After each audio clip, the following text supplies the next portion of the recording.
সবার প্রথমে আপনাদের সবাইকে আমার পরিচয়টা দিয়ে নেই। আমি হলাম ফিরোজ হাসান, বাবা মায়ের আদরের ছোট সন্তান।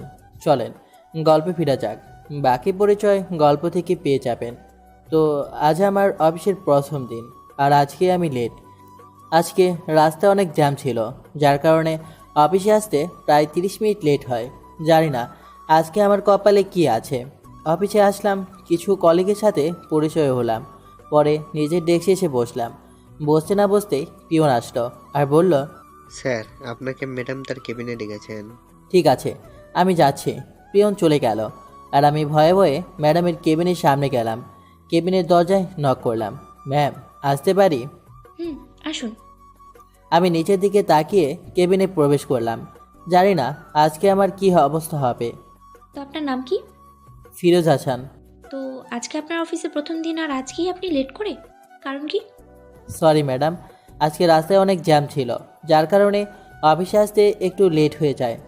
ঠিক আছে, আজকে আপনার প্রথম দিন, তাই কিছু বললাম না। নেক্সট টাইম যেন এমন না হয়। ঠিক আছে ম্যাডাম। যান, ম্যানেজার সাহেবের থেকে আপনার কাজটা জেনে নিন। ঠিক আছে ম্যাডাম। বলেই যে আসে নিব, অমনি চেয়ারের সাথে আমার পায়ের ধাক্কা লাগে। আমি ব্যথায় চিৎকার দিয়ে উঠলাম। তখন ম্যাডাম বলল, কি ব্যাপার, আপনি দেখে চলাফেরা করতে পারেন না? Sorry madam. বলে যে ম্যাডামের দিকে তাকালাম, আমি পুরো অবাক, কারণ আমার সামনে আমার স্কুল লাইফের ভালোবাসা দাঁড়িয়ে আছে। সাদিয়াকে আমি স্কুল লাইফ থেকে ভালোবাসি, কিন্তু কোনোদিনও বলতে পারি নাই, কারণ সাদিয়া অনেক রাগে ছিল, তাই ওকে বলার কখনো সাহস পায় নাই। তারপর এসএসসি পরীক্ষা দিয়ে স্কুল থেকে চলে আসলাম, আর কখনো ওর খোঁজখবরও রাখিনি। কিন্তু শুনেছিলাম সাদিয়ারা নাকি ঢাকা চলে গেছে। আজকে অনেক বছর পর আমি সাদিয়াকে দেখছি। ওকে দেখে মনে হচ্ছে যেন আকাশ থেকে কোনো পরী এসেছে। এত সুন্দর কোনো মেয়ে হয় নাকি? আমি ওর মাঝে হারিয়ে যাচ্ছি। হঠাৎ কে যেন আমার চোখের সামনে তুড়ি বাজালো, আর আমি বাস্তবে ফিরে আসলাম। তখন ম্যাডাম বলল, কি ব্যাপার, কোথায় হারিয়ে গেলেন আপনি? সাদিয়া, তুমি এখানে? কি হলো, বোঝেন নাই তো? সাদিয়া তার নরম হাতে প্রচণ্ড গতিতে আমার গালে একটা থাপ্পড় মারলো। আজকে নিয়ে দুইবার সাদিয়া আমার গালে থাপ্পড় মারলো। আপনারা আবার ভাইবেন না আমি কোনো লুচ্চামি করছিলাম। স্কুলে থাকতে আমি আমাদের ক্লাসের একটা মেয়ের সাথে কথা বলছিলাম, মানে মেয়েটি আমার সাথে কথা বলতেছিল। হঠাৎ কোথা থেকে যেন সাদিয়া আসলো, আর আমার গালে প্রচণ্ড গতিতে থাপ্পড় মারে, আর বলে, তোকে বলেছিলাম না কোনো মেয়ের সাথে লুচ্চামি করবি না। তখন আমার সাথে যে মেয়েটি এসেছিল সে বলল, সাদিয়া, তুমি ভুল বুঝছো। আমি শুধু ওর সাথে পড়ার বিষয় নিয়ে কথা বলতেছিলাম। আমি যার সাথে কথা বলতেছিলাম তার নাম সাইমা। সাইমা কথাটি বলতে না বলতে এবারেরটা সাইমার গালে পড়েছে। ও থাপ্পড়টা মেরে চলে যায়। তারপর থেকে কোনো মেয়ে আমার সাথে কথা বলেনি, একমাত্র সাদিয়ার ভয়ে। সাদিয়া আমাকে এত জোরে থাপ্পড় মারবে আমি ভাবতেও পারিনি। আমি সাদিয়ার দিকে করুণ দৃষ্টিতে তাকিয়ে আছি। তখন সাদিয়া বলল, আপনার সাহস কি করে হয় আমার নাম নেওয়ার? আপনি কি ভুলে গেছেন এটা অফিস, আর আমি এই অফিসে এমডি, সেই জন্য রেসপেক্ট দিয়ে কথা বলুন। সরি ম্যাডাম, ভুল হয়ে গেছে। উত্তি মুখে বললেই তো হতো। ইটস ওকে, যান, আর ম্যানেজার সাহেব থেকে আপনার কাজটা জেনে নিন। ঠিক আছে ম্যাডাম। বলেই চলে আসলাম ওয়াশরুমে, কারণ গালটা প্রচণ্ড ব্যথা করতেছিল। ওয়াশরুমে আসলাম, আয়নার সামনে দাঁড়িয়ে গালটার দিকে তাকালাম। তাকিয়ে আমি অবাক, কারণ গালে 5 আঙ্গুলের দাগ হয়ে আছে। এত জোরে কেউ কাউকে থাপ্পড় মারে?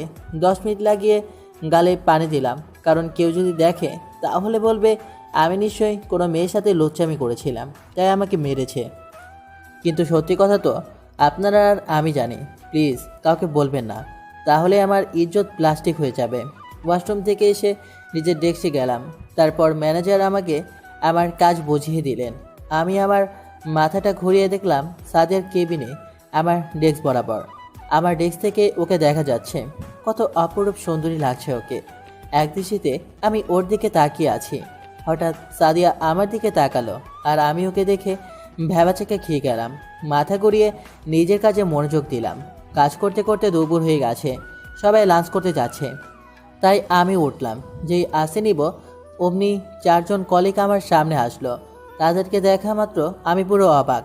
আমার সামনে আমার স্কুল লাইফের বন্ধু আসলো, মিজান, সাইমা, হাসিব আর সোহান। আমি তাদেরকে দেখে অবাক। তখন তাদেরকে বললাম, কি রে, কেমন আছিস তোরা? তাদের 4জনকে উদ্দেশ্য করে বললাম। তারা 4জন একসাথে উত্তর দিল, আলহামদুলিল্লাহ ভালো আছি, তুই কেমন আছিস? আলহামদুলিল্লাহ ভালো আছি। তারপর ওদের সাথে আরও অনেক কথা বললাম। চল লাঞ্চ করে আসি। চল। আমরা সবাই একসাথে ক্যান্টিনে আসলাম। তারপর খাবার অর্ডার করলাম। আজকে অনেকদিন পর আমরা 4 বন্ধু একসাথে বসলাম। খাবার খেয়ে আবার যার যার কাজে মনোযোগ দিলাম। হঠাৎ সাদিয়ার কথা মনে হলো। সাদিয়ার কেবিনের দিকে তাকিয়ে দেখলাম ওর কাজ করছে। জানি না ও লাঞ্চ করেছে কিনা। যাই হোক, নিজের কাজে মনোযোগ দিলাম। বিকেল 5টায় অফিস ছুটি হলো। আমরা 4 জন বন্ধু একসাথে অফিস থেকে বের হলাম। তখন আমি বললাম, সাইমা শোন, বল। সাদিয়ার সাথে কি তোর কোনো কথা হয় না? না, ওর সাথে প্রয়োজন অথবা অফিসের কোনো কাজ ছাড়া কথা হয় না। ও হঠাৎ ওর কথা জিজ্ঞেস করলি? না, এমনি ওদের সাথে কথা বলতেছিলাম। তখন দেখলাম সাদিয়া অফিস থেকে বের হয়ে একটা গাড়িতে উঠে চলে গেল। আমি ওদের কাছ থেকে বিদায় নিয়ে বাসায় চলে আসলাম। বাসায় এসে কলিং বেল বাজালাম।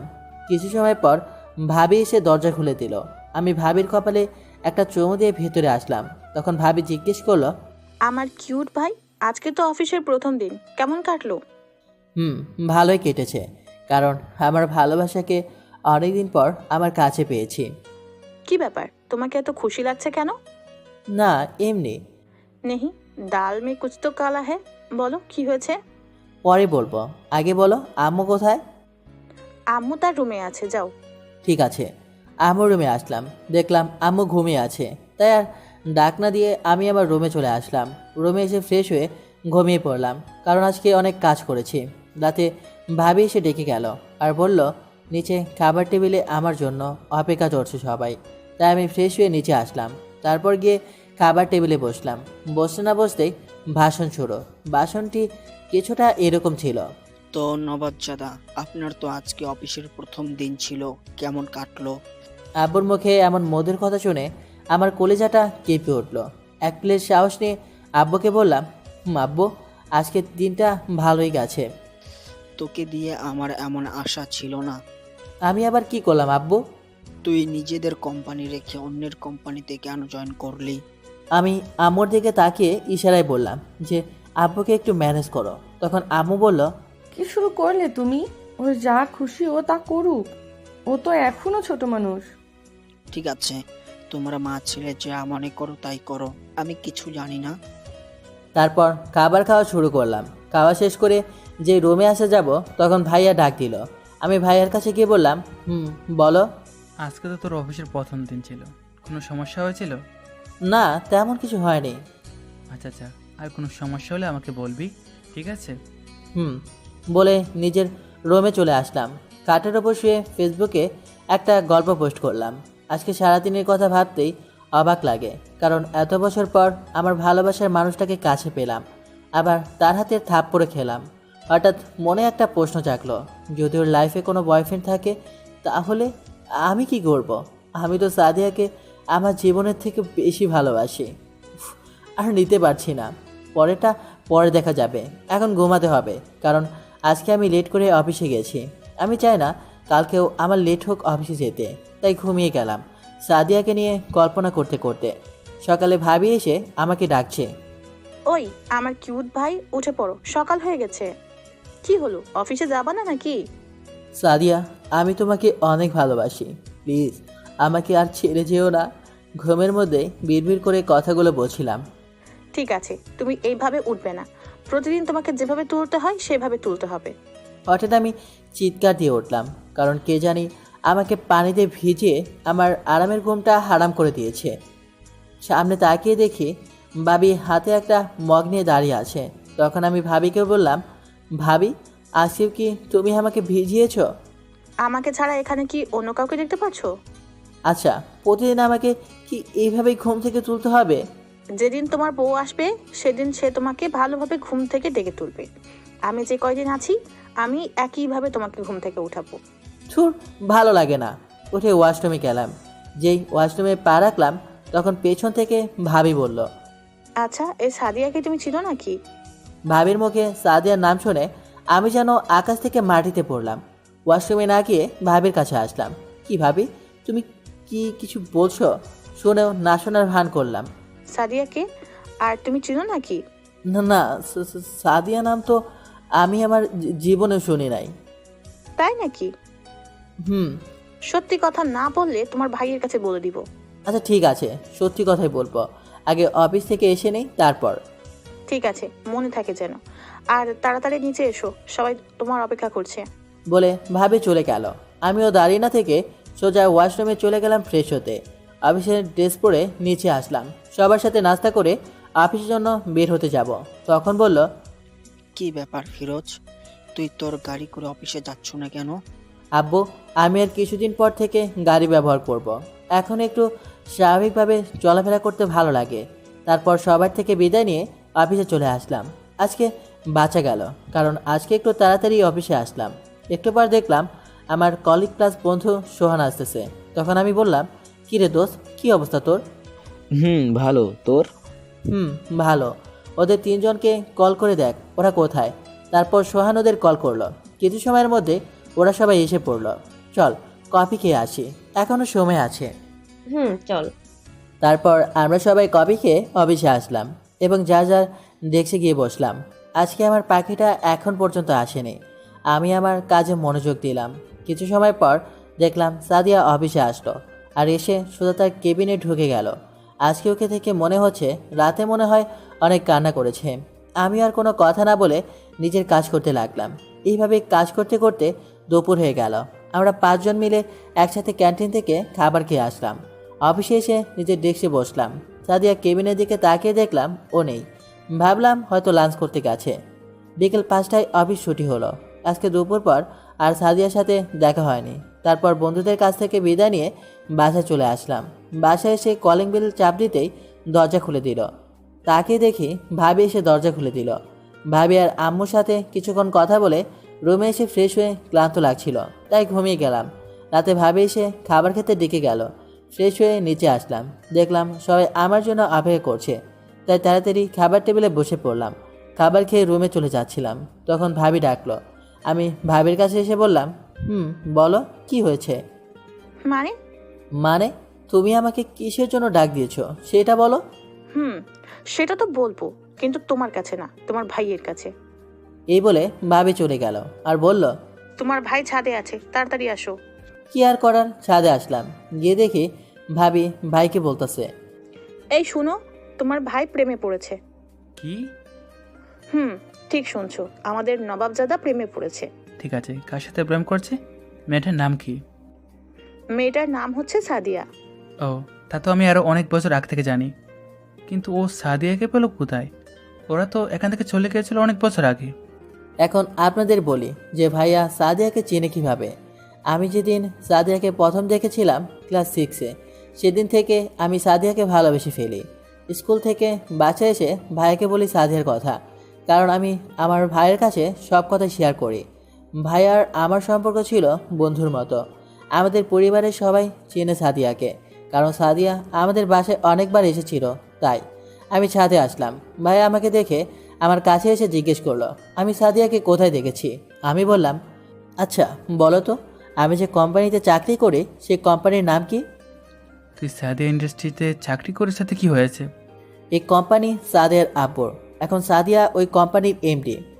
ও, তাহলে তুই ওর সাথে কথা বলেছিলি? বলেছিলাম। কথা না বলে গন্ডিটা আমাকে থাপ্পড় মেরেছে। ও আগের মতো এখনো তেমন দেমাগি? এতক্ষণ যাবৎ ভাবি আমার আর ভাইয়ের কথা শুনতেছিল। ভাবি বলল, তার মানে তুই সাদিয়াকে ছোট থাকতে ভালোবাসিস? ভাবি আমাকে কখনো তুই বলে, আবার কখনো তুমি। আর অনেক কথা বলে নিজের রুমে এসে ঘুমিয়ে পড়লাম। সকালে ভাবি এসে আমাকে ঘুম থেকে তুলে গেল। ফ্রেশ হয়ে নাস্তা করে অফিসের জন্য বের হয়ে গেলাম। এইভাবে চলে গেল 3 মাস। এই 3 মাসে অফিসে ভালো নাম অর্জন করেছি। সাদিয়ার ব্যাপারে অনেক কথা জেনেছি। সাদিয়া এখন পর্যন্ত সিঙ্গেল, আর সাদিয়া আমার প্রতি একটু দুর্বল হয়েছে, সেটা ওর আচার আচরণ দেখলেই বোঝা যায়। তো একদিন নিজের ডেস্কে বসে কাজ করতেছিলাম, তখন পিয়ন এসে বলল, স্যার আপনাকে ম্যাডাম মিটিং রুমে ডেকেছে। ঠিক আছে আপনি যান, আমি যাচ্ছি। পিয়ন চলে গেল। আমি ভাবতেছি আমাকে আবার মিটিং রুমে কেন ডাকলো। তারপর আমি মিটিং রুমে আসলাম। আমি দরজায় নক করলাম, ম্যাডাম আসবো? আসুন। আমি ভিতরে ঢুকে পুরো অবাক, কারণ ভিতরে আমার বন্ধুরা বসে আছে। সুহান, হাসিব, সাইমা আর মিজান। বসুন, আপনাদের সবার সাথে কিছু জরুরি কথা ছিল, যার জন্য আপনাদেরকে ডাকা হয়েছে। আমাদের কোম্পানিতে একটা নতুন প্রজেক্ট এসেছে, সেটার জন্য আপনাদের 5 জনকে সিলেক্ট করা হয়েছে।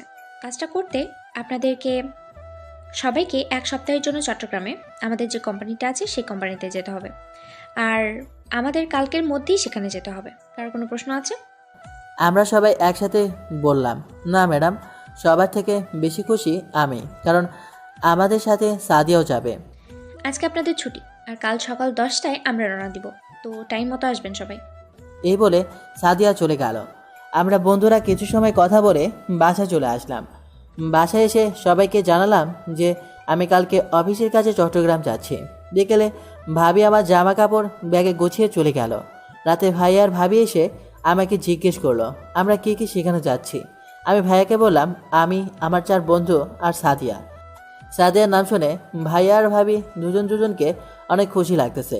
তখন ভাইয়া বলল, দেখ ওর রাগটা ভাঙাতে পারিস নাকি, সাদিয়া আমাকে অনেক জ্বালিয়েছে, এখন আমি জ্বালাবো। ঠিক আছে, যা ইচ্ছে করিস, কিন্তু মাথার বাইরে কিছু করিস না, কারণ ও অনেক রাগী।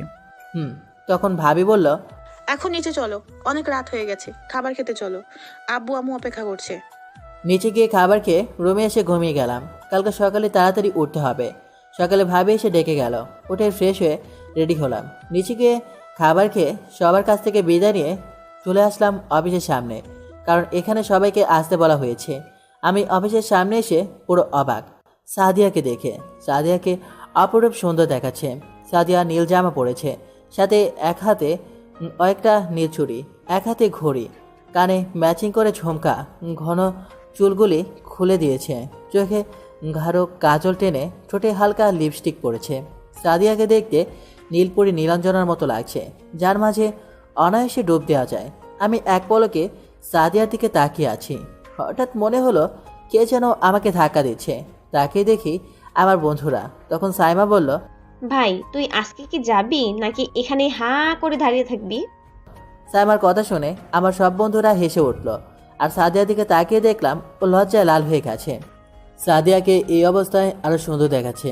তারপর আমরা সবাই একটা প্রাইভেট গাড়িতে উঠলাম। শালারা সাদিয়াকে আমার পাশেই বসিয়েছে। আমার আরেকটা পাশে বসেছে জিসান, পিছনের দিকে বসেছে হাসিবা সাইমা, আর সোহান বসেছে ড্রাইভারের সাথে। গাড়ি চলছে তার আপন গতিতে। সাদিয়া তার কানে হেডফোন লাগিয়ে আনমনে গান শুনছে, আর আমি একদৃষ্টিতে ওর দিকে তাকিয়ে আছি। ওর টানা টানা চোখের দিকে তাকালে ওর প্রতি আরও দুর্বল হয়ে পড়ি। কিছু সময়ের পরে সাদিয়া ঘুমিয়ে পড়েছে আমার কাঁধে মাথা রেখে। মন চাচ্ছে এই সময়টাতে এই জায়গাতে আটকে রাখি। আমি ওর কান থেকে হেডফোনগুলো খুলে দিলাম। তারপর সাদিয়া হাত থেকে মোবাইলটা নিয়ে মোবাইলের ওপেন করে দেখি ওয়ালপেপারে আমার ছোটোবেলার ছবি দেওয়া। আমার মনে অনেক আনন্দ লাগছে, কারণ সাদিয়া এখন আমাকে ভালোবাসে। সাদিয়ার মোবাইলটা ওর ব্যাগে রেখে দিলাম। তারপর আমিও সাদিয়াকে দেখতে দেখতে কখন যে ঘুমিয়ে পড়লাম। কিছু সময় পর গাড়ি একটা রেস্টুরেন্টের সামনে থামলো। লাঞ্চ করার পর আবার আমাদের জার্নি শুরু। অবশেষে কয়েক ঘন্টা পর আমরা চট্টগ্রাম এসে পৌঁছে গেলাম। আমরা সবাই একটা বাড়ির সামনে নামলাম। সামনে থেকে একটা মেয়ে এসে কিছুক্ষণ কথা বলল। মেয়েটাকে দেখতে অনেক সুন্দর, যে কেউ দেখলে ক্রাশ খাবে নিশ্চিত। তারপর একে একে ম্যাডাম আমাদের পরিচয় করে দিলেন আর বললেন আমরা এখানে যে কোম্পানিতে কাজের জন্য এসেছি সেই কোম্পানির ম্যানেজার এই মেয়ে। মেয়েটির নাম হচ্ছে রোজা। রোজা বলল, আমরা সবাই এই কয়দিন এই বাসায় থাকবো। রোজা আমাদের একে একে আমাদের সবার রুম দেখিয়ে দিল। বাসাটা অনেক বড়, তাই সবার রুম আলাদা। আমার রুমের পাশে রুমটা রোজার। আমি রুমে ঢুকলাম। রুমটা অনেক গোছানো, দেখে ভালো লাগলো। তারপর চলে গেলাম ওয়াশরুমে। ঝর্ণার নিচে পানি ছেড়ে কিছু সময় দাঁড়িয়ে থাকলাম। অনেক ক্লান্ত লাগতেছিল। ফ্রেশ হয়ে এসে রুমে ভালো লাগছিল না, তাই ছাদে গেলাম। ছাদটা অনেক বড়। এক পাশে গিয়ে দাঁড়ালাম। হঠাৎ পেছনে মনে হলো কেউ দাঁড়িয়ে আছে। পেছনে তাকিয়ে দেখি রোজা দাঁড়িয়ে আছে। আপনি এখানে কি করছেন? কিছু না, রুমে ভালো লাগছিল না, তাই ছাদে চলে আসলাম। ও, কিছু সময় পর সাদিয়া ছাদে আসলো। এসে বলল, এখানে কি করছেন আপনারা? পিছনে তাকিয়ে দেখে সাদিয়ার চোখগুলো লাল করে আমার দিকে তাকিয়ে আছে। আমি বললাম, কিছু না ম্যাডাম, রুমে ভালো লাগছিল না, তাই ছাদে এসেছিলাম। আমি তাহলে নিচে গেলাম ম্যাডাম, আমার কাজ আছে। এই বলে রোজা নিচে চলে গেল। ম্যাডাম আমার পাশে দাঁড়ালো। আমি আর কোনো কথা না বলে নিজের রুমে চলে আসলাম। এসে ঘুমিয়ে গেলাম। রাতে ফ্রেশ হয়ে নিচে এসে দেখি সবাই বসে আড্ডা দিচ্ছে। আমি গিয়ে তাদের সাথে আড্ডায় জয়েন করলাম।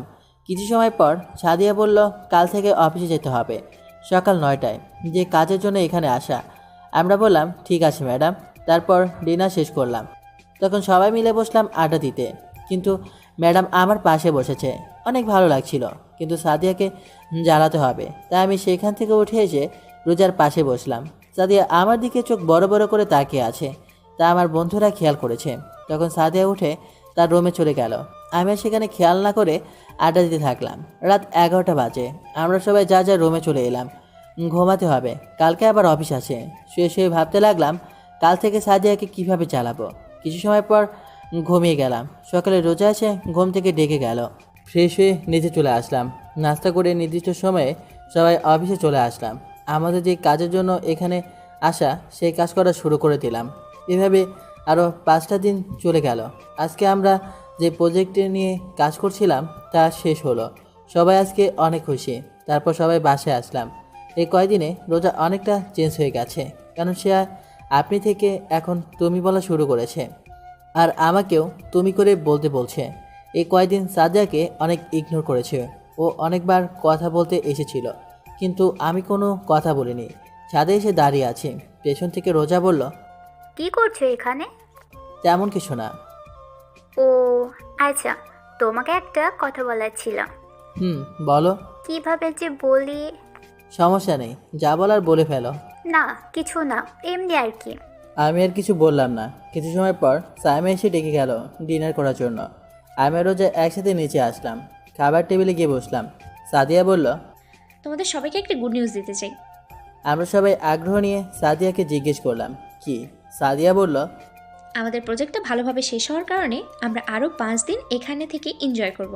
আর কালকে আমরা যাচ্ছি কক্সবাজার। আগামী 5 দিন সেখানেই থাকবো। সবাই অনেক খুশি হলো। তারপর খাবার খেয়ে সবাই আড্ডা দিতে বসেছে। আমি ওদেরকে বললাম আমার ভালো লাগছে না, তাই আমি রুমে চলে আসলাম।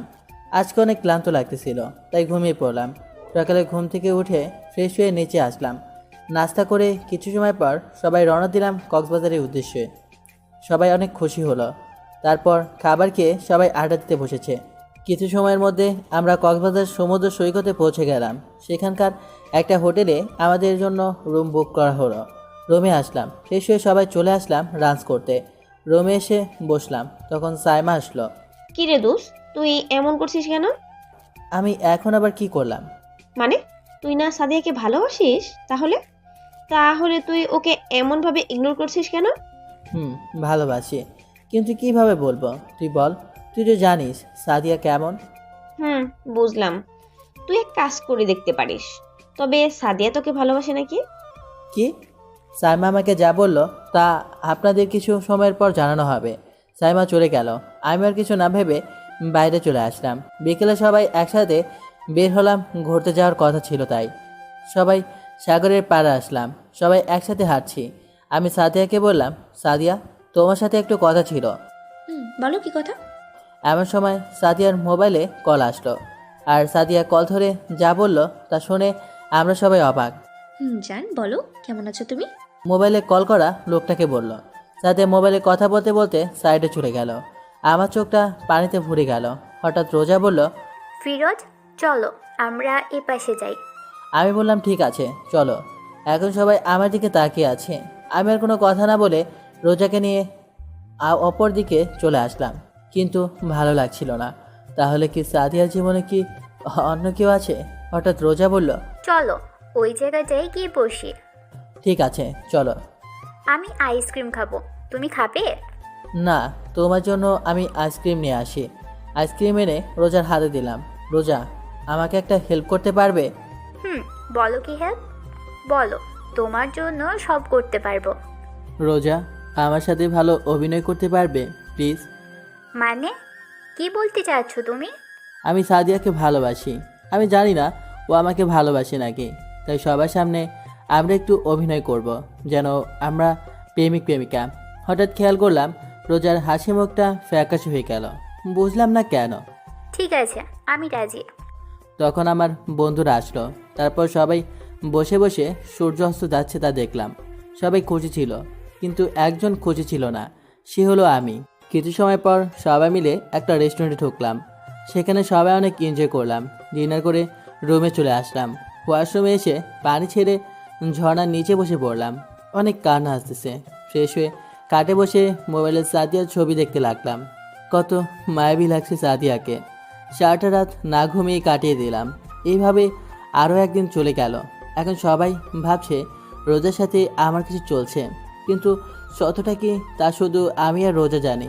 সারাদিন সবাই অনেক মজা করলাম, কিন্তু বিকেলবেলা এমন কিছু ঘটবে তা কেউ আশা করতে পারেনি। কারণ বিকেলবেলা আমরা সবাই সমুদ্রের পাড়ে হাঁটছি। হঠাৎ রোজা আমার সামনে হাঁটু গেড়ে বসলো আর বলতে লাগলো, ফিরোজ, আমি তোমাকে অনেক ভালোবাসি। যেদিন থেকে তোমাকে প্রথম দেখেছিলাম সেই দিন থেকে তোমার প্রতি আমার একটা ভালো লাগা কাজ করছে। প্লিজ আমাকে ফিরিয়ে দিও না, আমি তোমাকে অনেক ভালোবাসি। রোজা কথাগুলো বলতে না বলতেই এমনভাবে 4টা থাপ্পড় এসে আমার গালে পড়ে। থাপ্পড়গুলো অনেক জোরে পড়ায় মাথাটা ভন ভন করে ঘোরাচ্ছে। সামনে তাকিয়ে দেখি থাপ্পড়গুলো আর কেউ না, সাদিয়া এসে মেরেছে। সবাই অবাক হয়ে সাদিয়ার দিকে তাকিয়ে আছে।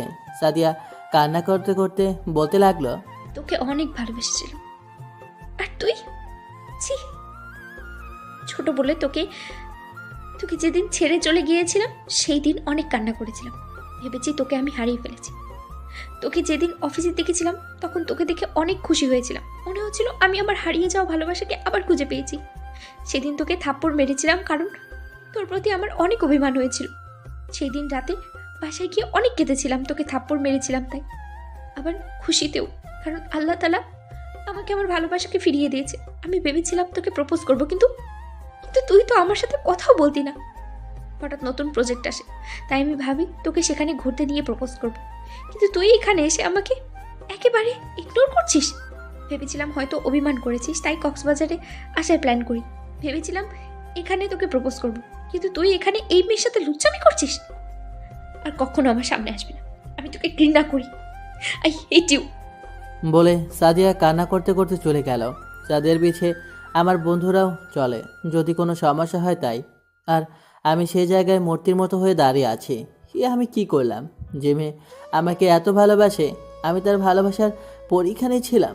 ও, আপনাদের তো বলাই হয়নি সেদিন সাইমা আমাকে কি বলেছিল, তাহলে শুনুন, মানে পড়ুন। ফ্ল্যাশব্যাক।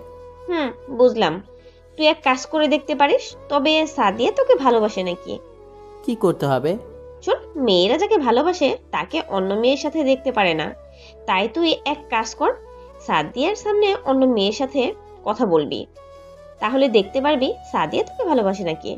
যদি একটু বেশি হয়ে যায়, কারণ তুই তো জানিস সাদিয়া কেমন রাগী মেয়ে। বেশি কিছু হবে না, আমি আসি তো। আমি আর কিছু না বলে রুম থেকে বের হয়ে যাই। বাইরে এসে সাইমার কথাগুলো বলছিলাম, হঠাৎ কাঁধে কারো স্পর্শ করে। পিছনে তাকিয়ে দেখি রোজা। রোজা বলল, কি হয়েছে তোমার? কোনো সমস্যা? এখানে কি করছো? না, কোনো সমস্যা নেই। তারপর রোজা সেখান থেকে চলে যায়, আর আমিও রুমে চলে আসলাম আর এসে শুয়ে পড়লাম। বাকিগুলো আপনারা তো জানেনই। সেখানে বসে বসে ভাবছিলাম আমি এটা কি করে ফেললাম, কেন ওর ভালোবাসার পরীক্ষা নিতে গেলাম। মেয়েটা কত ভালোবাসে আমাকে, আর আমি তা বুঝতেই পারলাম না। অনেক কান্না করলাম। আমার ভুলের কারণে আজকে এমন হলো। অনেকে তো অনেক লেট করে হোটেলে আসলাম। নিজের রুমে এসে দেখলাম সব বন্ধুরা বসে আছে, সাদিয়া আর রোজা ছাড়া। হঠাৎ ঠাস করে সোহান আমাকে থাপ্পড় মারলো আর বলতে লাগলো, কেন এমন করছিস ওর সাথে? ও তো তোকে স্কুল লাইফ থেকে ভালোবাসতো, তাই তো তোকে কখনো কোনো মেয়ের সাথে মিশতে দেয়নি। তারপরেও বুঝলি না? সোহান একসাথে কথাগুলো বলল। আমি সোহানকে জড়িয়ে ধরে বললাম, ভাই বিশ্বাস কর, আমি শুধু ওর মুখ থেকে বের করতে চেয়েছিলাম যে ও আমাকে ভালোবাসে। তুই কি জানিস না মেয়েদের বুক ফাটে কিন্তু মুখ থেকে কথা বের হয় না? সরি দোস্ত, আমি আর এমন করব না। সাদিয়াকে বল না একবার আমার সাথে কথা বলতে। সাদিয়া তো বিকালে এসে রুমে ঢুকেছে, আর বেরো হয়নি। ওকে অনেক ডেকেছি, তবুও কোনো কাজ হয়নি। কথাটা শোনা মাত্র আমি দৌড়ে সাদিয়ার রুমের সামনে দরজার সামনে দাঁড়িয়ে অনেক ডাকলাম, কিন্তু ও দরজা খোলো না।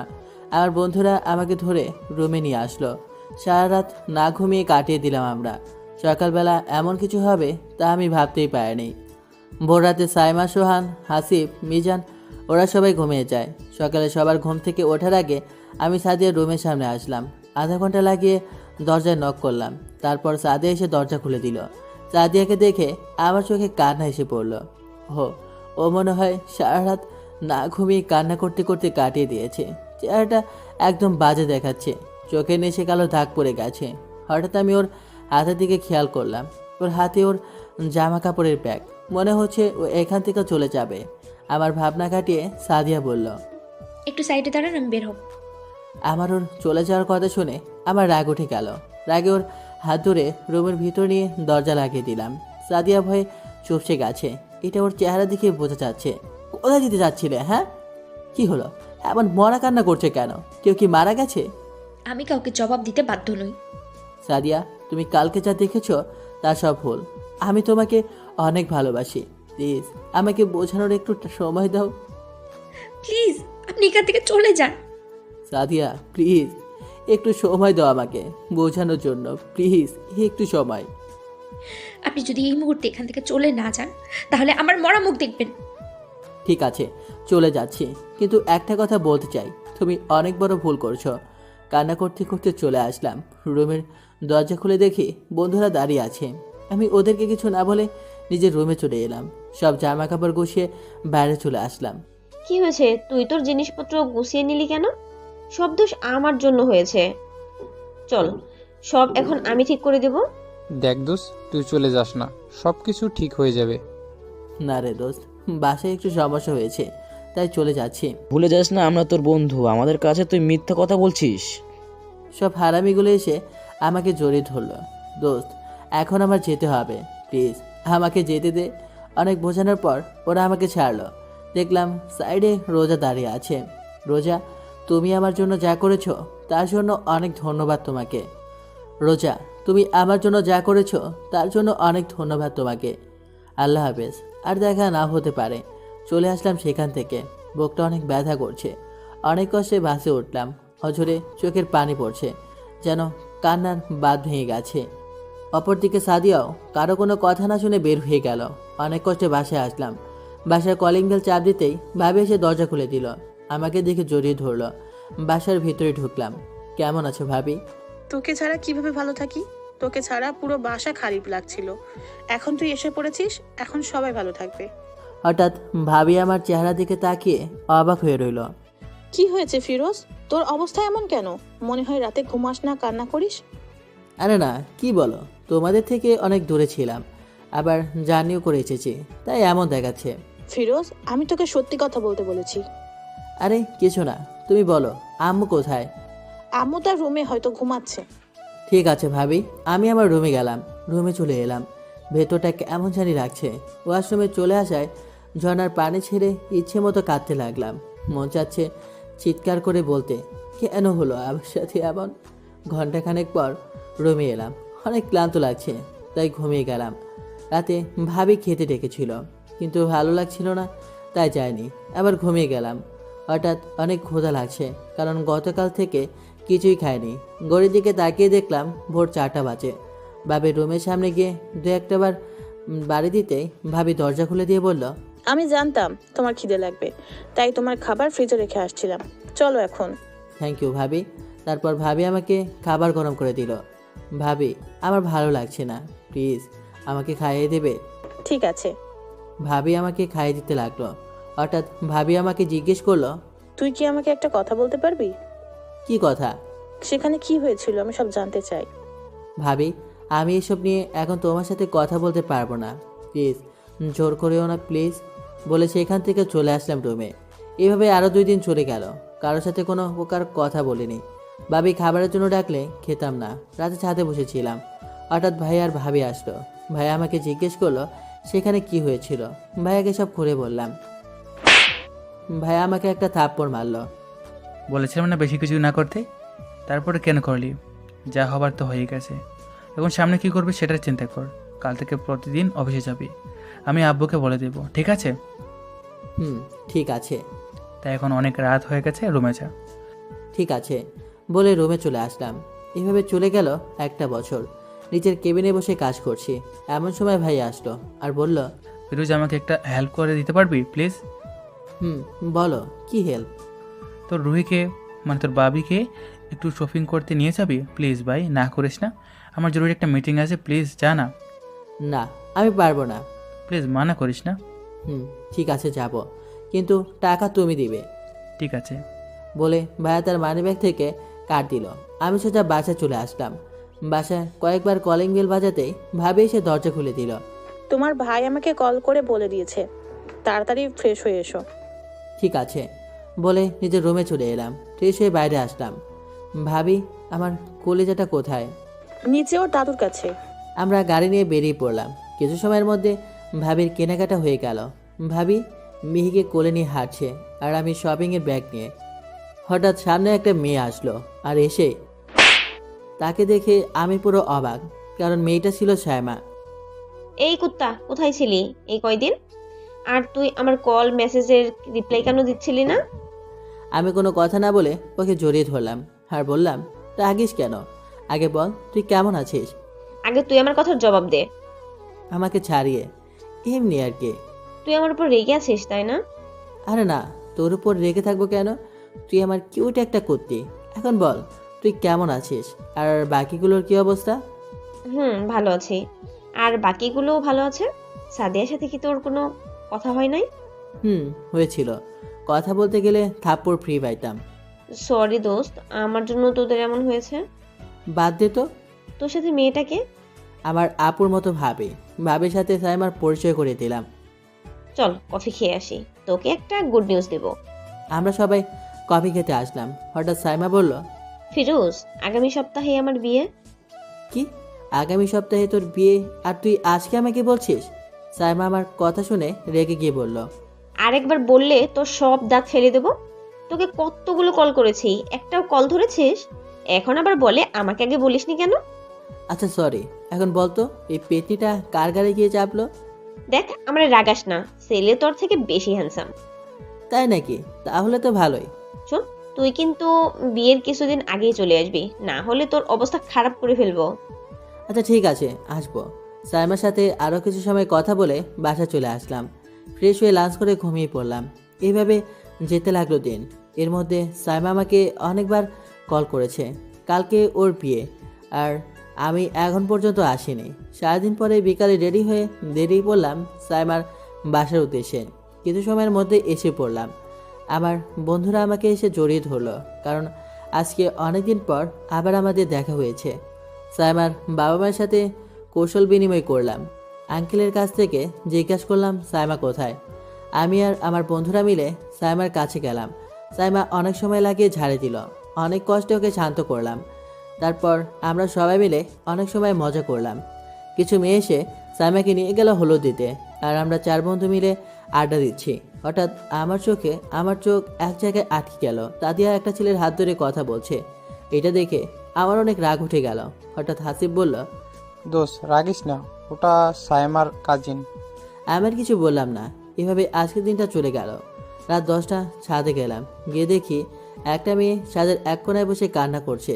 মেয়েটার সামনে গিয়ে দেখি এটা সাদিয়া। কি হয়েছে তোমার? কান্না করছে কেন? আমার কথা শুনে সাদিয়া কেঁপে উঠল। সাদিয়া কিছু না বলে আমার পাশ কাটিয়ে চলে যেতে লাগলো। আমি সাদিয়ার হাত ধরে ফিরলাম।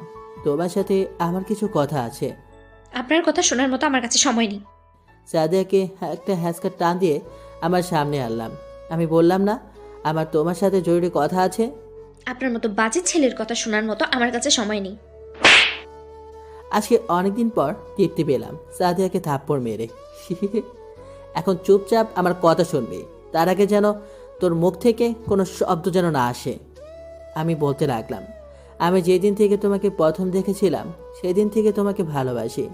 তোমাকে অনেকবার বলতে চেয়েছি, কিন্তু তোমার এই রাগের ভয়ে আর বলতে পারিনি। আমি আমাদের অফিসে না গিয়ে তোমার অফিসে কেন জয়েন করেছি জানো?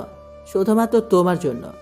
অফিসের প্রথম দিন তুমি আমাকে থাপ্পড় মেরেছ, সেটা নিয়ে আমার কোনো আপত্তি নেই, কিন্তু তুমি আমাকে আপনি করে কথা বলেছ। সেই দিন অনেক কষ্ট হয়েছিল। অনেকদিন তোমাকে আমি আমার মনের কথা বলতে চেয়েছি, কিন্তু কেন জানি সে সাহসটা হয়নি। যেই দিন ভেবেছি আজকে তোমাকে আমার মনের কথা বলবো, সেই দিন তুমি ফোনে কার সাথে যেন কথা বললে, আর আমার কথাটা পর্যন্ত শুনুনি। তাই আমি আর রোজা আর সাইমা মিলে একটা প্ল্যান করি যে তুমি আমাকে ভালোবাসি কিনা। তুমি সেই দিন আমার কোনো কথাই শুনে না, তুমি তোমার কথাতেই আটকে ছিলে আর আমাকে তোমার সামনে থেকে চলে যেতে বললে। এই একটা বছর অনেক কষ্টে কাটিয়েছি, অনেকবার তোমার সাথে কথা বলতে এসেছিলাম, কিন্তু প্রতিবারই তুমি আমাকে অপমান করে তাড়িয়ে দিয়েছো। আর না, আমি এত বেয়া হয়ে যায়নি যে এখনও তোমার অপমান সহ্য করব। ভালো থেকো, আর কোনোদিনও তোমার সামনে আসবো না বলে চলে আসলাম। সাদিয়া বসে বসে কান্না করতে লাগলো। আমি রুমে এসে ঘুমিয়ে পড়লাম। সকালে ফ্রেশ হয়ে নাস্তা করে ছাদে বসে বন্ধুর সাথে আড্ডা দিচ্ছিলাম। এমন সময় সাইমার সাথে 4 জন মেয়ে আসলো। সাইমা আমাদের তাদের সাথে পরিচয় করিয়ে দিল।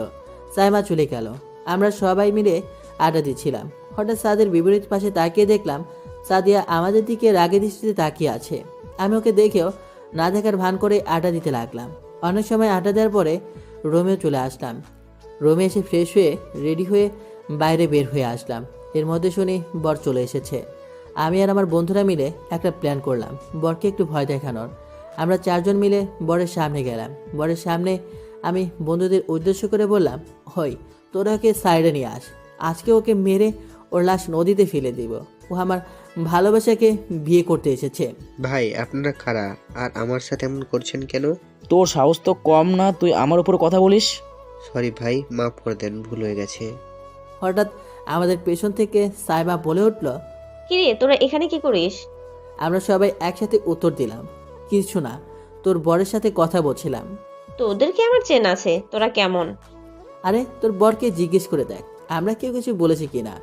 ভাই তুমি বলো তো আমরা তোমাকে কিছু বলেছি কিনা। ঠিক আছে বাদ দে, এখন তোদের সাথে পরিচয় করিয়ে দেই। ওচো শুভ আমার হবু স্বামী, মানে কিছু সময়ের মধ্যে হবে আর কি। আমাদের ওর বরের সাথে পরিচয় করে দিল। সাইমা ওর স্বামীকে উদ্দেশ্য করে বলল, ওরা যদি তোমাকে কিছু বলে থাকে তাহলে আমি ওদের হয়ে তোমার কাছে মাপ চাচ্ছি। আমরা সাইমা আর ওর বরের সাথেও কিছু সময় ফাজলামি করলাম। কিছু সময়ের মধ্যে সাইমার বিয়ে হয়ে গেল। আজকে অনেকবার সাদিয়ার কথা বলতে এসেছিল, কিন্তু ওর ওপর একটু বেশি রাগ হয়ে গেছে, তাই কোনো কথা বলেনি। সবার থেকে বিদায় নিয়ে বাসায় চলে আসলাম। বাসায় এসে ফ্রেশ হয়ে সবার সাথে কিছু সময় কথা বলে খাবার খেয়ে ঘুমিয়ে পড়লাম। সকালে ঘুম থেকে উঠে ফ্রেশ হয়ে নিচে গিয়ে দেখি সবাই কিনে যেন কথা বলছে। আমাকে দেখে সবাই চুপ হয়ে গেল। আমি আর কিছু না বলে খাবার খেতে লাগলাম। হঠাৎ ভাইয়া বলল, পিরুজ, আজকে বিকালে তুই মালয়েশিয়া যাচ্ছিস। আমি ভাইয়ার কথা শুনে ভাইয়ের দিকে তাকিয়ে রইলাম। ভাই আবার বলতে শুরু করলো, মালয়েশিয়া আমাদের যে অফিস আছে সেখানে কিছু সমস্যা দেখা দিয়েছে, তাই আমাদের মধ্যে কাউকে সেখানে যেতে হবে। কিন্তু আমি কেন?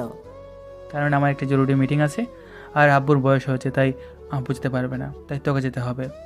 ঠিক আছে আমি যাব, কিন্তু কয়েকদিনের জন্য যেতে হবে। 4 দিনও লাগতে পারে, আবার 5 দিনও। আর আজকে বিকালের 5টায় তোর ফ্লাইট। আচ্ছা ঠিক আছে। খাবার শেষ করে রুমে চলে এলাম। ভাবি আমার জামা কাপড় ব্যাগে গুছিয়ে দিচ্ছে আর আমি বসে পাবজি খেলছি। এভাবে কিছু সময় চলে গেল। দুপুরে লাঞ্চ করে সবার থেকে বিদায় নিয়ে আমি আর ভাইয়া এয়ারপোর্টের উদ্দেশ্যে রওনা দিলাম। অবশেষে ফ্লাইটে উঠলাম। ফ্লাইট টেক অফ করলো মালয়েশিয়া উদ্দেশ্যে। অবশেষে চলে আসলাম মালয়েশিয়ায়। অফিসের ম্যানেজার আমাকে নিতে আসলো। এইভাবে চলে গেল 3টা দিন। কালকে বাংলাদেশে আবার চলে যাব। রাতে ডিনার করে ঘুমিয়ে পড়লাম। সকালে উঠে ফ্রেশ হয়ে লাঞ্চ করে এয়ারপোর্টের উদ্দেশ্যে রওনা দিলাম। কিছু সময়ের মধ্যেই বাংলাদেশে পৌঁছে গেলাম। এয়ারপোর্ট থেকে বের হয়ে দেখি আমার পরিবারের কেউ নেই। হঠাৎ ড্রাইভার আমার সামনে এসে বলল, চলেন স্যার, আপনাকে নিয়ে যেতে বড় স্যার আদেশ করেছে। আমি কিছু না বলে গাড়িতে উঠলাম। গাড়ি চলছে তার আপন গতিতে। এর মধ্যে আমি আমার বাসায় অনেকবার কল করেছি, কিন্তু কেউই ফোন রিসিভ করেনি। মনের ভিতর কেমন জানি একটা সন্দেহ সৃষ্টি হলো। আর কিছু না ভেবে কিছু সময়ের মধ্যে বাসায় পৌঁছে গেলাম। কিন্তু বাসায় পৌঁছে আমি পুরো অবাক। পুরো বাসা ডেকোরেশন করা হয়েছে। আমি ভাবতে লাগলাম আজকে কি এমন যে এত আয়োজন করা হলো। বাসার কলিং বেল বাজাতে ভাবি এসে দরজা খুলে দিল। কেমন আছো ভাবি? ভালো আছি, তুই কেমন আছিস? ভালো। আচ্ছা ভাবি, আজকে কি বাসায় কোনো অনুষ্ঠান আছে? আব্বু আমার কাছে জিজ্ঞেস করো, জানতে পারবে। আব্বু আম্মু কোথায়? তারা তাদের রুমে আছে।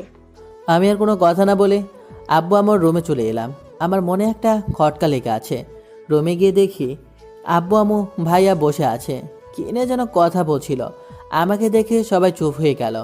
রুমে ঢোকা মাত্রই ভাইয়া জিজ্ঞেস করলো, আজ থেকে কোনো সমস্যা হয়েছে? না। হঠাৎ আপু বলল, ফিরোজ বসো, তোমার সাথে কিছু কথা আছে। আব্বু ফ্রেশ হয়ে আসি, তারপর কথা বলি। আমি বলছি না, এখন তোমার সাথে কিছু কথা আছে। আম্মুর পাশে গিয়ে বসলাম। হঠাৎ আব্বু এমন কথা বলবে সেটা আমি ভাবতেই পারিনি। আজকে রাতে তোমার বিয়ে, সবাইকে ইনভাইট করা হয়ে গেছে। কি? ঠিক শুনেছ, আজকে তোমার বিয়ে। আমি আম্মুর দিকে তাকালাম, আম্মু কিছু বলছে না। আমি ভাইয়ার দিকে তাকালাম, দেখি ভাইয়াও কিছু বলছে না। ভাইয়া তো জানতো যে আমি একজনকে ভালোবাসি, এখন আবার আরেকজনকে কিভাবে বিয়ে করব। আব্বু আবার বলল, পালিয়ে যাবার চেষ্টা করো না। কি বলবো, কোনো ভাষা খুঁজে পাচ্ছি না। আবুলের মতো সবার দিকে তাকিয়ে আছে, কিছু না বলে রুমে চলে আসলাম। আমার পেছনে ভাইয়া আর ভাবিও আসলো। ভাইয়া, আবু যা বলছে তা কি সত্যি? হুম। কার সাথে আমার বিয়ে ঠিক করা হয়েছে? আব্বু বাসার কাউকে বলেনি যে কার সাথে তোর বিয়ে ঠিক করেছে। কি পাগল নাকি? একটা মেয়েকে না দেখে কিভাবে বিয়ে করব? চিন্তা করিস না, আব্বু যদি তোর জন্য মেয়ে পছন্দ করেছে তাহলে ভালো মেয়েই পছন্দ করবে, তুই টেনশন নিস না। আমি ভাবির দিকে তাকালাম, উনি কিছু বলছে না। এই বলে ভাইয়া আর ভাবি চলে গেল। আমি মাথায় হাত দিয়ে ফ্লোরে বসে পড়লাম। কি করব কিছুই মাথায় আসে না। চোখ দিয়ে নিজের অজান্তে পানি বের হচ্ছে। প্যান্টের পকেট থেকে তাড়াতাড়ি মোবাইলটা বের করে সাদিয়াকে ফোন করলাম, কিন্তু ফোন বন্ধ। বন্ধুদেরও ফোন দিলাম, ওদেরও ফোন বন্ধ। শালারা আজকে মনে হয় মরে গেছে। ওয়াশরুমে চলে আসলাম, ঝর্ণার পানি ছেড়ে ঝর্ণার নিচে বসে পড়লাম। ঘণ্টাখানেক পরে রুমে আসলাম, মনে একটা খটকা লেগে আছে। আর সেটা হলো সবাই আমার থেকে কিছু একটা লুকানোর চেষ্টা করছে। নিচে চলে আসলাম, আম্মু খাবার দিল, খাবার খেয়ে রুমে চলে এলাম। আর কিছু না ভেবে ঘুমিয়ে পড়লাম। হঠাৎ করে চিল্লাচিল্লির আওয়াজে আমার ঘুম ভেঙে গেল।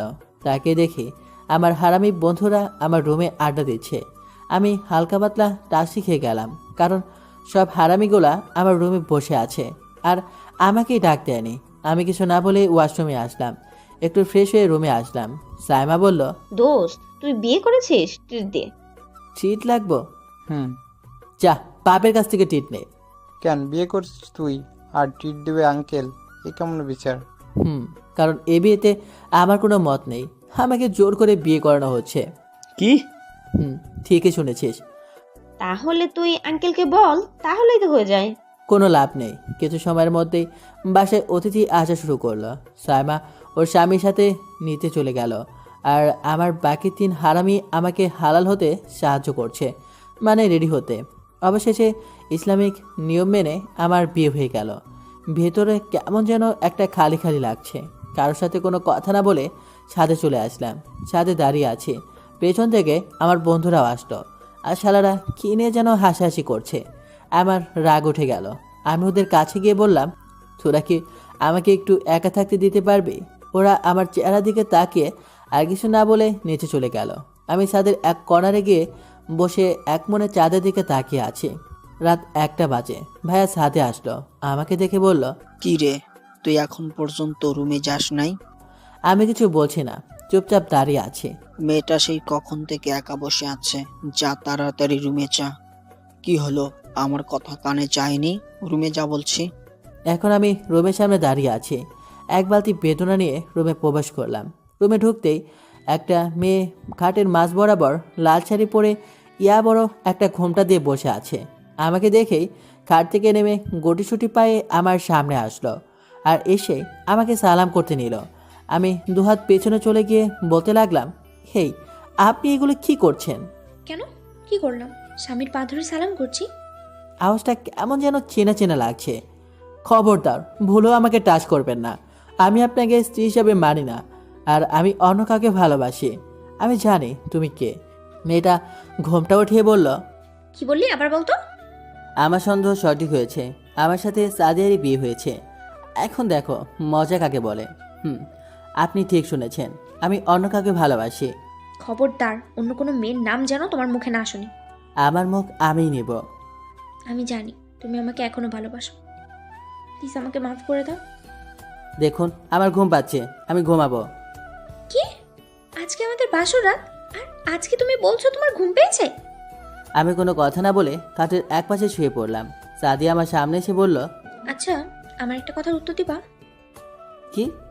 তুমি আমাকে দেখে অবাক হও নাই কেন? কি হলো বলো? জানতো কানের সামনে ঘ্যান ঘ্যান করেন না। সাদিয়া আর কিছু না বলে বেলকনিতে চলে গেল। আমি আর কিছু না বলে ঘুমিয়ে পড়লাম। হঠাৎ বুকে ভারী কিছু একটা অনুভব করলাম। চোখ খুলে তাকিয়ে দেখে সাদিয়া আমার বুকে গটিসুটি মেরে ঘুমাচ্ছে। ওর চেহারা দেখে বোঝা যাচ্ছে ও কান্না করছে। ও, আপনাদের তো বলাই হয়নি। আমি জানলাম কেমনে যে সাদিয়াই আমার বউ? তাহলে শুনুন, মানে পড়ুন। সন্দেহ 1, আমি যেই দিন মালয়েশিয়া থেকে বাড়িতে এসেছিলাম, আব্বু আম্মুর রুমে ঢুকতেই শুনে তারা সাদিয়াকে নিয়ে কথা বলছে, আর আমাকে দেখে চুপ হয়ে যায়। সন্দেহ নাম্বার 2, ভাইয়া ভাবি সাদিয়াকে নিয়ে কোনো কথাই বলেনি, যেন তারা চেনেই না সাদিয়াকে। সন্দেহ 3, আমি সাদিয়াকে কল করলাম কিন্তু ফোন ধরেনি। পরে সব বন্ধুদের কল করলাম, ওদের ফোন বন্ধ দেখাচ্ছে। তখন আরেকটা সন্দেহ হয়েছে যে কিছুতে একটা প্ল্যানিং করছে সবাই মিলে। আর যখন বিয়ে হয়, সাদিয়ার বাবা মাকে দেখে কনফার্ম হয়ে যায় আমার বিয়ে সাদিয়ার সাথেই হয়েছে। আমি এখনও সাদিয়াকে আমার জীবন থেকে বেশি ভালোবাসি। আর 2 দিন পর সাদিয়ার বার্থডে, তাই ভাবলাম এই 2 দিন সাদিয়ার সাথেও বাকি সবার সাথে একটু মজা নেই। সাদিয়ার জন্য অনেক বড় একটা সারপ্রাইজ আছে, যেটা ওর বার্থডে দিনই দিব। সাদিয়াকে জড়িয়ে ধরে ঘুমিয়ে পড়লাম। সকালে সাদিয়ার আগে আমার ঘুম ভেঙে গেল। দেখলাম সাদিয়া এখনও আমার বুকে বাচ্চা মেয়ের মতো ঘুমাচ্ছে। ওর চেহারায় কিছু চুল এসে পড়েছে, তাই ওর চুলগুলো ঠিক করে দেই। হঠাৎ সাদিয়া জেগে গেল আর আমি চোখ বন্ধ করে নিলাম। মনে হয় আমাকে দেখে ফেলেছে। পরে দেখি হঠাৎ সাদিয়া আমার ঠোঁটে খিস করলো। মেয়ে কি কোনো লজ্জা শরম নাই? সাদিয়া বলতে লাগলো, আমি জানি তুমি আমাকে অনেক ভালোবাসো, আর আমিও তোমাকে অনেক ভালোবাসি। এই বলে সাদিয়া আমার কপালে একটা চুমু দিয়ে ওয়াশরুমে গেল। আর আমি ওর কাণ্ড দেখে হাসি। আবার ঘুমিয়ে পড়লাম, কারণ আমি এত সকালবেলা ঘুম থেকে উঠি না। হঠাৎ আমার মুখে পানির ফোঁটা পড়ছে। চোখ খুলে তাকিয়ে দেখি সাদিয়া আমার মাথা বরাবর ওর ভেজা চুলগুলো দিয়ে আমার চেহারায় পানি দিচ্ছে। অনেক রোমান্টিক একটা ফিলিংস কাজ করছে। আমি সাদিয়ার দিকে একদৃষ্টিতে তাকিয়ে আছি, আর সাদিয়া আমার দিকে তাকিয়ে আছে। হঠাৎ দরজায় নক পড়তেই আমাদের দুজনেই ঘোর কেটে গেল। আমি কিছু না বলে সাদিয়াকে সরিয়ে ওয়াশরুমে চলে গেলাম, আর সাদিয়া গিয়ে দরজা খুলে দিল। আমি ফ্রেশ হয়ে ওয়াশরুম থেকে বের হয়ে দেখি সাদিয়া খাটে বসে আছে। আমি কিছু না বলে নিচে চলে আসলাম। সাদিয়া কিছু বলতে চেয়েছিল, কিন্তু আমি না শুনে বের হয়ে গেলাম। নিচে এসে দেখি সবাই খাবার টেবিলে বসে আছে। আমি গিয়ে খাবার টেবিলে বসে পড়লাম। বসতেই আব্বু বলল, বৌমা কই? ওকে সাথে করে নিয়ে আসলি না কেন? আমি কিছু বললাম না, চুপচাপ খেতে লাগলাম। সাদিয়া এসে আমার পাশে বসে পড়লো। হঠাৎ ভাবি জিজ্ঞেস করলো, সাদিয়া, রাত কেমন গেল? সাদিয়া কিছু না বলে একটা শুকনা হাসি দিল। আমি খাবার খেয়ে যেই উঠতে যাব, তখন আব্বু বলল, আজকে রুমাকে আর বৌমাকে তাদের বাসা থেকে নিতে আসবে, তাই রেডি থেকো। আমি কোনো কথা না বলে রুমে চলে গেলাম। খাটে শুয়ে মোবাইল চালাচ্ছি। কিছু সময় পর সাদিয়া আসলো। ও আমার সামনে এসে কোনো কথা না বলে আমার বুকের উপর শুয়ে পড়ল। কি ব্যাপার, আপনি আমার বুকের উপর শুয়ে পড়লেন কেন? এটা আমার স্বামীর বউ, আমার যা মন চায় আমি তাই করব। আপনার কি? হ্যাঁ, নয় হ্যাঁ। এটা আমার বুক। আর কিছু বলতে পারলাম না। তার আগে সাদিয়া আমার আর ওর ঠোঁট জোড়া এক করে দিল। কিছু সময় পর কিস করার পর সাদিয়া আমার ঠোঁটে একটা কামড় দিল, আর আমি হালকা একটা চিৎকার দিয়ে উঠলাম। সাদিয়াকে সরিয়ে ঠোঁটে হাত দিয়ে দেখি রক্ত বের হচ্ছে। সাদিয়ার রক্ত দেখে আমার সামনে চলে এসে কান্না করতে করতে বলতে লাগলো, সরি প্লিজ আমাকে মাফ করে দাও, আমি বেশি জোরে কামড় দিতে চাই নাই। আমি কিছু না বলে ওয়াশরুমে চলে গেলাম। আয়নায় তাকিয়ে দেখি বেশি একটা কাটে নাই, অল্প একটু কেটেছে। ওয়াশরুম থেকে বের হয়ে দেখি সাদিয়া রুমে নাই, তাই আমি বেলকনিতে গিয়ে বসে মোবাইল চালাতে লাগলাম। সাদিয়া রুমে আসলো। আমাকে দেখতে না পেয়ে বেলকনিতে আসলো। আমি বুঝলাম সাদিয়া এসেছে, তাই মোবাইলটা কানে দিয়ে আবল তাবল বলতে লাগলাম, জান কি করতেছ? আরে না, কাল রাতে আমাদের মধ্যে কিছুই হয়নি। আমি শুধু তোমাকেই ভালোবাসি, আর কাউকে না। আচ্ছা রাখি সোনা, পরে কথা হবে। মোবাইলটা পকেটে রেখে পেছনে তাকিয়ে দেখি সাদিয়া চোখ লাল করে আমার দিকে এমন দৃষ্টিতে তাকিয়ে আছে যেন আমাকে আস্ত খেয়ে ফেলবে।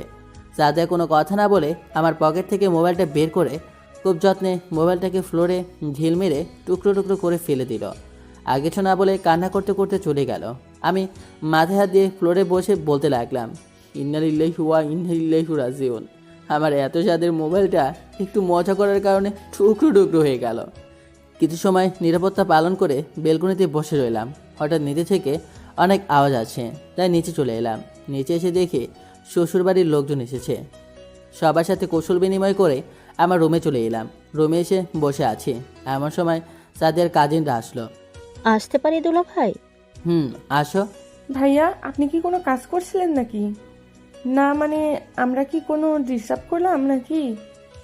না, আমি জাস্ট ফেসবুক চালাচ্ছিলাম। তখন দরজার দিকে তাকিয়ে দেখি সাদিয়া দরজার কাছে পালিয়ে আমাদের কথা শুনছে। তাই আমি সাদিয়াকে রাগানোর জন্য বললাম, বিয়ের সময় তোমরা কোথায় ছিলে? আগে জানলে তো সাদিয়াকে বিয়ে না করে তোমাদের দুইজন থেকে যে কোনো একজনকে বিয়ে করতাম। বেশ কাম হয়ে গেছে। সাদিয়া তো তেলে বেগুনে জ্বলে উঠল, কিছু না বলে চলে গেল। আর এইদিকে ওরা দুজন শরমে একেবারে লাল হয়ে যাচ্ছে। হয়েছে, আর তোমাদের শরম পেতে হবে না। ওদের সাথে কথা বলতে লাগলাম। হঠাৎ সাদিয়া একটা ট্রেতে কফি নিয়ে আসলো। ওদের দুজনকে কফি দিয়ে আমাকে কফি দিল। আমি কফিটা যখন মুখে দিলাম তখনই ও মা গো! আমার চিৎকার দেওয়ার কারণ হচ্ছে সাদিয়া আমাকে যে কফিটা দিয়েছে সেটা লবণ দিয়ে বানানো হয়েছে আর অনেক গরম, যার কারণে মুখে দিতেই কাটা জায়গায় লেগেছে আর আমার অবস্থা টাইট। আমার চিৎকার শুনে ওরা তিনজন কেঁপে উঠল। সাদিয়ার দিকে তাকিয়ে দেখি ও মুচকি মুচকি হাসছে। আমার আর বুঝতে বাকি রইল না যে এটা সাদিয়া ইচ্ছে করে করেছে। আমি হাত দিয়ে ইশারায় মারিয়া আর রূপাকে বাইরে যেতে বললাম। ওরা বাইরে চলে গেল। আমি দরজা আটকে সাদিয়ার দিকে এগোতে লাগলাম। আরও ভয়ে পেছনের দিকে যেতে লাগলো। একসময় সাদিয়া পেছনের দিকে যেতে যেতে দেয়ালের সাথে লেগে যায়। আমি সাদিয়ার একবারে কাছে চলে গেলাম। সাদিয়ার গরম নিঃশ্বাস আমার মুখের উপর পড়ছে। আমি কিছু না বলে সাদিয়ার কপালে একটা চুমু এঁকে দিলাম। ও চোখ বড় বড় করে তাকিয়ে আছে। আমি সাথে সাথে আমাদের ঠোঁটজোড়া এক করে দিলাম। সাদিয়া ছোটাছুটি করছে কিন্তু পারছে না। একসময় সাদিয়া সাড়া দিতে লাগলো। প্রায় 5 মিনিট পরে সাদিয়াকে ছাড়লাম। আমরা দুজনেই হাঁপাচ্ছি। সাদিয়া কিছু বলছে না, ও লজ্জায় লাল হয়ে যাচ্ছে। আমি ওকে রাগানোর জন্য বললাম, ভাববেন না আমি আপনাকে ভালোবাসি। আমি জাস্ট আপনাকে শাস্তি দিলাম আমাকে খারাপ কফি দেওয়ার জন্য। বেশ, কাজ হয়ে গেছে। সাদিয়া তো তেলে বেগুনে জ্বলে উঠলো। ওর চোখ মুখ রাগে লাল হয়ে গেল। আমি সোজা ওয়াশরুমে চলে গেলাম। কিছু সময়ের মধ্যে গোসল করে রুমে আসলাম। দেখলাম সাদিয়া রুমে নেই। আমি মোবাইলটা হাতে নিয়ে বেলকনিতে গিয়ে বসে গল্প লিখছি। ঘন্টাখানেক পরে আমি রুমে আসলাম। রুমে এসে আমি পুরো অবাক। কথা বলার বাসা হারিয়ে ফেলেছি। আমার পা যেন স্থির হয়ে গেছে, নড়তে পারছি না, কারণ সাদিয়া তার জামা চেঞ্জ করছে। হঠাৎ আমাকে দেখে যে চিৎকার দিতে যাবে, আমি কোনোভাবে দৌড় দিয়ে সাদিয়ার মুখে হাত দিয়ে রাখলাম। এটা আবার কোন ভাষা বুঝি না, বাংলায় বল। আমি সাদিয়ার মুখ থেকে হাত সরাতে শুরু হলো এক অন্যরকম ভাষণ। কুত্তা, শুয়োর, রামছাগল, লুচ্চা ইত্যাদি। খুব টেস্ট। ওই চুপ, এত গালি দেস কেন? তুই এখানে আসলি কেন? তুই দেখোস নাই আমি জামা কাপড় চেঞ্জ করছি? আমি কি জানতাম নাকি তুই জামা কাপড় চেঞ্জ করছিস? তুই রুমে আসলি কেন? আমি তো রুমেই ছিলাম, মানে বেলকনি। আমি সাদিয়ার দিকে তাকাতেই এক অন্যরকম ফিলিংস কাজ করছে। সাদিয়া ওর দিকে তাকিয়ে বলল, আজকে তোকে আমি মেরেই ফেলবো। আমি কোনো কথা না বলে একদরে রুম থেকে বের হয়ে গেলাম। আর সাদিয়া আমাকে রুম থেকে অনেক সুন্দরভাবে আমার বংশ উদ্ধার করছে। আমি নেচে এসে সবার সাথে কথা বলছি। কিছু সময় পর সাদিয়া নিচে আসলো। ও আমার দিকে পুরো রাগি রূপ নিয়ে তাকিয়ে আছে। আর আমি ওকে দেখে আবার গ্রাস খেলাম, কারণ সাদিয়া একটা নীল রঙের শাড়ি পরেছে আর শাড়ির সাথে সব কিছু ম্যাচিং করে পরেছে। ওকে পুরো নীলপরীর মতো লাগছে। সবার কাছ থেকে বিদায় নিয়ে বেরিয়ে পড়লাম শ্বশুরবাড়ির উদ্দেশ্যে। আমি সাদিয়া, রূপা আর মারিয়া আমার গাড়ি নিয়ে যাচ্ছি। আমি ড্রাইভ করছি আর সাদিয়া আমার পাশের সিটে বসে বাইরের দিকে তাকিয়ে আছে। আর রূপা আর মারিয়া পেছনের সিটে বসে আছে। গাড়ি চলছে তার আপন গতিতে। হঠাৎ একটা ফুচকার দোকান দেখলাম। সাদিয়া ফুচকা অনেক পছন্দ করে, তাই ওর রাগটা কমানোর জন্য একটা প্ল্যান করলাম। তাই সবাইকে বললাম, তোমরা ফুচকা খাবে নাকি? কিন্তু যার জন্য বললাম সে কিছুই বলল না। আমি বললাম, ওখানে অনেক সুন্দর সুন্দর মেয়ে বসে আছে, আসো আমরা চাই। আমার কথা শুনে সাদিয়া রাগে চোখে আমার দিকে তাকালো। আমি মনে মনে বললাম, দোষটা ঘাম করেছে। গাড়ি থেকে নেমে পেছনের দিকে তাকিয়ে দেখি সাদিয়াও গাড়ি থেকে নেমেছে। আমি একটা মুচকি হাসি দিলাম। আমরা 4 জন মিলে ফুচকার দোকানে ঢুকলাম। ঢুকে আমি অবাক, কারণ এখানে অনেক কাপল বসে বসে প্রেম করছে। আমরা একটা টেবিলে বসলাম। তারপর আমি 3 প্লেট ফুচকা অর্ডার করলাম। কিছু সময়ের মধ্যে ফুচকা নিয়ে আসলো। ওরা 3 জন ফুচকা খাচ্ছে আর আমি একদৃষ্টিতে সাদিয়ার দিকে তাকিয়ে আছি। এটা দেখে রূপা আর মারিয়া হাসছে। ভাইয়া আপনি খাবেন না? যারা সে বসে আছে সে তো কিছুই বলে না। সাদিয়া কিছু না বলে এক মনে খাচ্ছে। আমি বললাম, আজকে আমি অনেক সুন্দর একটা দৃশ্য দেখছি। চাঁদের দিকে তাকিয়ে বললাম। সাদিয়া চোখ বড় বড় করে আমার দিকে তাকিয়ে আছে। হঠাৎ মারিয়া বলল, কি দেখছেন ভাইয়া? আমাদেরও বলেন। আজকে আমি রুমে আর কিছু বলতে পারলাম না। তার আগে সাদিয়া আমার মুখে একটা ফুচকা ঠকিয়ে দিয়ে ওদের বলল। তোরা এত কথা বলছো কেন? চুপচাপ খা। আর আমি অন্যদিকে তাকিয়ে হাসছি। আমার মন চাচ্ছিল সাদিয়ার হাতে খেতে, তাই এই প্ল্যানটা করি। অনেক হাসি পাচ্ছে তাই না? আমি আর কিছু বললাম না, কারণ সাদিয়া রেগে যাচ্ছে। সবার খাওয়া শেষ হলে বিল দিয়ে আবার জার্নি শুরু করলাম। পুরো রাস্তায় আর কেউ কোনো কথা বলেনি। অবশেষে সাদিয়াদের বাসায় চলে আসলাম। বাসায় এসে সবার সাথে কৌশল বিনিময় করলাম। সাদিয়ার বাবা বলল, সাদিয়া আগে হাঁটতে লাগলো আর আমি ওর পেছনে। সাদিয়া আমাকে একটা রুমে নিয়ে গেল। রুমটা অনেক সুন্দর করে সাজানো হয়েছে, আর দেয়ালে ওর অনেক ছবি আটকানো। তা দেখে বোঝা যাচ্ছে এটা সাদিয়ার রুম। যেই খাটে বসে যাব, সাদিয়া আমার শার্টের কলা ধরে টান দিয়ে দেয়ালের সাথে চেপে ধরে পড়ল। ওই সময় তো দৌড় দিয়ে বেঁচে গিয়েছিলি, এখন কি হবে তোমার? এই মেয়া এত তুই তুই করে কথা বলে কেন বুঝি না। কি হলো, কথা বল। আমি কোনো কথা না বলে সাদিয়ার কোমরে হাত দিয়ে টান দিয়ে আমার একেবারে কাছে নিয়ে আসলাম। আরেক হাত দিয়ে ওর মাথার পেছনে হাত দিয়ে চুলগুলো ধরে আমাদের ঠোঁটঝোড়া এক করে দিলাম। সাদিয়ার কিছু বলো না, শুধু তাল মিলিয়ে গেল। কিছু সময় পর মারে এসে আমাদের ডেকে নিয়ে গেল। তারপর আর কি শুরু হলো জামায়াতুর নামের টর্চার। আমি আর খেতে পারছি না, তাই সাদিয়ার দিকে তাকালাম। কিন্তু একে এ মায়ের তো কোনো খেয়ালই নেই, এক মনে খেয়ে যাচ্ছে। আমি সাদিয়াকে অনেকভাবে ইশারা করলাম, কিন্তু সে আমার দিকে তাকাই না। তাই বাধ্য হয়ে মারিয়াকে বললাম, জানো মারিয়া, আজকে আমি আর সাদিয়া অনেক সুন্দর একটা দৃশ্য দেখেছি, তাই না সাদিয়া? আমার কথা শুনে সাদিয়া খাবার আটকে গেল গলায়। পানি খেয়ে বলল, আম্মু ও আর খেতে পারবে না, ওকে অনেক টর্চার করছো। আমি সাদিয়ার দিকে তাকিয়ে একটা হাসি দিলাম, কারণ দোষটা কাজ করেছে। অতঃপর আমাকে টর্চার করা শেষ হলো। হঠাৎ মারিয়া বলল, ভাই, তুমি কি যেন দেখছো, বলেন না যে? সবাই আগ্রহ নিয়ে আমার দিকে তাকিয়ে আছে। আজকে আমি আর কিছু না, উনি এমনি বলছেন। আমি সাদিয়ার দিকে তাকিয়ে মুচকি হেসে রুমে চলে এলাম। এভাবেই সারাদিন চলে গেল। রাতে আমি রুমে বসেছিলাম, এমন সময় সাদিয়া আসলো। এসে আমার সামনে এসে দাঁড়িয়ে আছে। আমি কিছু না বলে ওয়াশরুমে চলে গেলাম। ওয়াশরুমে গিয়ে ভাবতে লাগলাম, হঠাৎ ওর আবার কি হলো, আরও বিকেলে কোথায় গিয়েছিল। কিছু সময় পর রুমে আসলাম। রুমে এসে দেখি সাদিয়া খাটে বসে আছে, আর ওর হাতে একটা নতুন মোবাইল। আমাকে দেখেই সাদিয়া আমার সামনে এসে বলল, এই না, এটা তোমার জন্য। কেন? তোমার মোবাইলটা তো আমি ভেঙে দিয়েছিলাম, তাই এটা তোমার জন্য কিনে নিয়ে এসেছি। আপনার মোবাইল আমার লাগবে না। এই কি করলি তুই? দেখ, ভালো মতো বলতেছি, মোবাইলটা নেই, না হলে মায়ের একটাও নিচে পড়বে না। কি আর করার, মোবাইলটা নিতে হলো।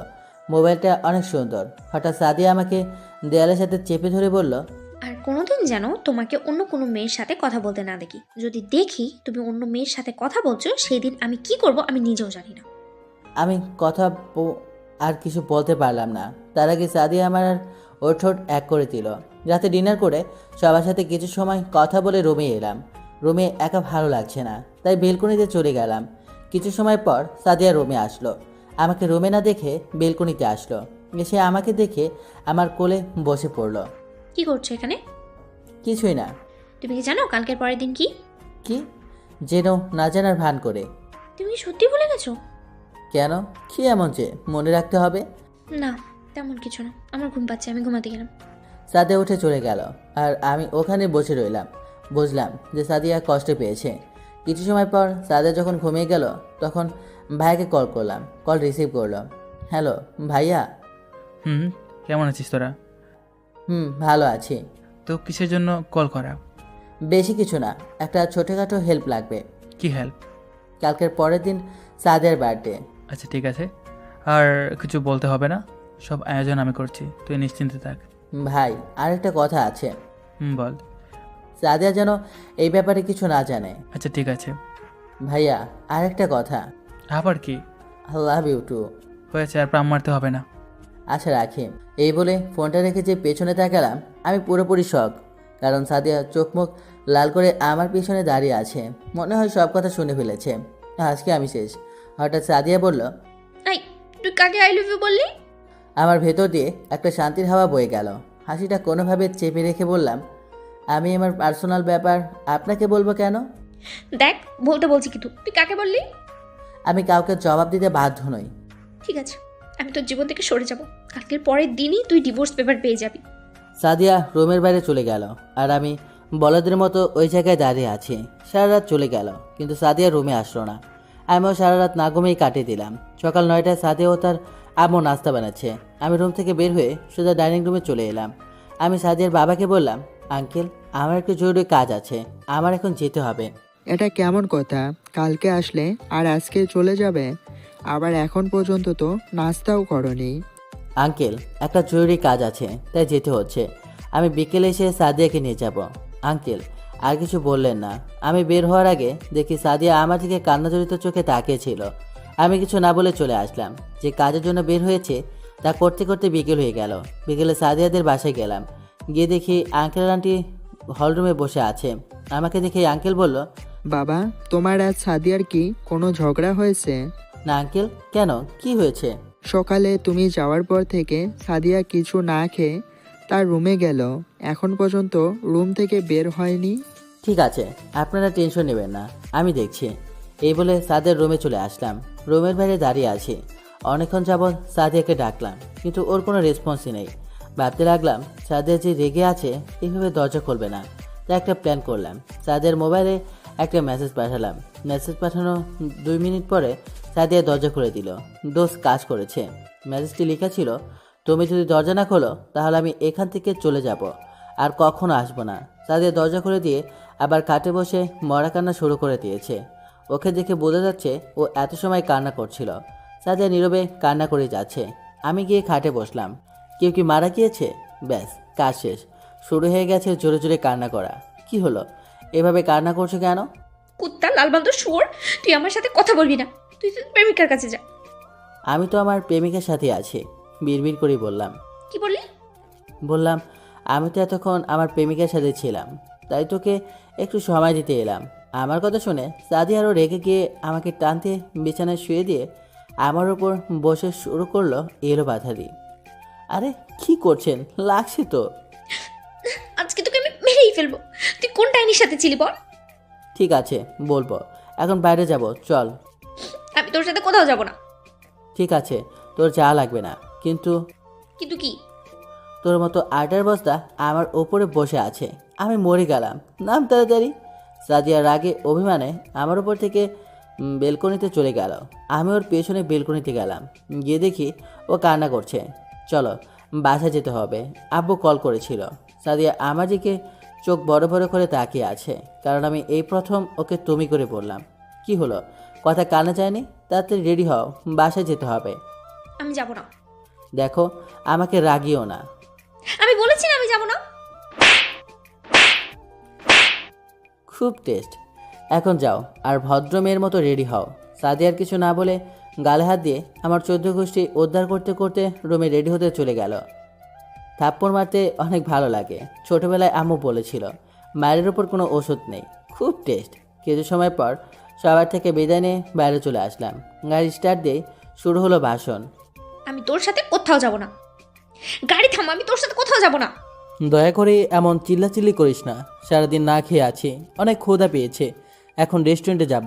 তুই চুপ হয়ে বসে থাক, একটা কথা বলবি না। সাদিয়ার কিছু না বলে চুপচাপ মুখ ফুলিয়ে বসে আছে। আমি আর কিছু না বলে ড্রাইভ করতে লাগলাম। একটা রেস্টুরেন্টের সামনে গাড়ি থামালাম। গাড়ি থেকে নেমে রেস্টুরেন্টে গিয়ে দুজনে খাবার খেয়ে আবার জার্নি শুরু। সাদিয়া চুপচাপ বসে আছে, তাই আমি বললাম, কি ব্যাপার, তুমি চুপচাপ বসে আছে কেন? তুমি আসলেই জানো না কালকে কি? জানি তো, কালকে কি? তার মানে তুমি জানতে। আমি জানতাম তুমি এই দিন কোনোভাবেই ভুলতে পারো না। কালকের দিনটা কিভাবে ভুলতে পারি? কালকের দিনে আমার সুন্নতে খাতনা হয়েছিল। অনেক হাসি পাচ্ছে সাদিয়ার চেহারা দেখে। সাদিয়া তেলে বেগুনে জ্বলে উঠল। সুন্দর চেহারা মুহূর্তেই রাগী হয়ে গেল। সাদিয়াকে নিয়ে একটা নদীর পাড়ে আসলাম। অনেকেই বসে আছে এখানে জোড়ায় জোড়ায়। আমি আর সাদিয়া একটু নিরিবিলি জায়গায় বসলাম। বসতেই আমার গাড়ির ঘটনার কথা মনে পড়ে গেল। এখন আর হাসি থামিয়ে রাখতে পারলাম না। সাদিয়ার সামনেই পাগলের মতো হাসা শুরু করলাম। আমি যতই হাসি সাদিয়া ততই রাগে সাপের মতো ফোঁসফোঁস করছে। তাই আমি আর না হেসে চুপচাপ বসে রইলাম। সন্ধ্যা পেরিয়ে রাত হয়ে গেল। রাতে এখানকার দৃশ্য আরও ফুটে উঠল। হঠাৎ সাদিয়া বলল, আমরা বাসায় যাব কখন? আর কিছু সময় থাকে। সাদিয়া কিছু বলো না। কিছু সময় পর আমাদের দুজনের নিরাপত্তা ভেঙে আমার মোবাইলে কল আসলো। আমি সাদিয়া থেকে একটু দূরে গিয়ে কলটা রিসিভ করলাম। হ্যাঁ বল। কোথায় তোরা? নদীর পাড়ে আছি। সব কিছু ঠিকঠাক আছে? সব ঠিকঠাক প্ল্যান মতো হয়েছে, সময় মতো চলে আসিস। ঠিক আছে বলে কলটা কেটে দিলাম। পেছনে তাকিয়ে দেখি সাদিয়াকে যেখানে বসে আছে রেখেছিলাম সেখানে চুপচাপ বসে আছে। সাদিয়ার কাছে যেতে সাদিয়া বলল, কি কল করেছিল? বন্ধু। কি বললো? কিছু না, এমনি। চলো এখন। বাসায় যাব এখন। না, একটু কাজ আছে, সেখানে যাব। সাদিয়ার কিছু বললো না। দুজনে গাড়িতে বসে আবার রওনা দিলাম। কিছু সময়ের মধ্যেই পৌঁছে গেলাম। আমরা শপিং মলে কেন এসেছি? ভাবি আমাকে কিছু আনতে বলেছিল, তাই এখানে আসলাম। সাদিয়াকে নিয়ে শপিং মলের ভিতরে ঢুকলাম। অনেক সময় লাগিয়ে শপিং করার পর সাদিয়া বলল, ভাবি তোমাকে এত কিছু নিতে বলেছে? আর কিছু না বলে দুজনে গাড়িতে বসলাম। সাদিয়া কোনো কথা বলছে না। সাদিয়াকে নিয়ে একটা রেস্টুরেন্টের সামনে আসলাম। আমরা এখানে কেন আসলাম? খাবার খেতে। অনেক রাত হয়ে গেছে, বাসায় যেয়ে খাবো না। না, এখানেই খাবো। সাদিয়ার কিছু বললো না। দুজনে রেস্টুরেন্টে থেকে ডিনার করলাম। ডিনার করতে করতে 11:30 বেজে গেল। সাদিয়াকে নিয়ে বাসার জন্য রওনা দিলাম। সাদিয়া বারবার ঘড়ির দিকে তাকাচ্ছে। 11:55-তে বাসায় পৌঁছালাম।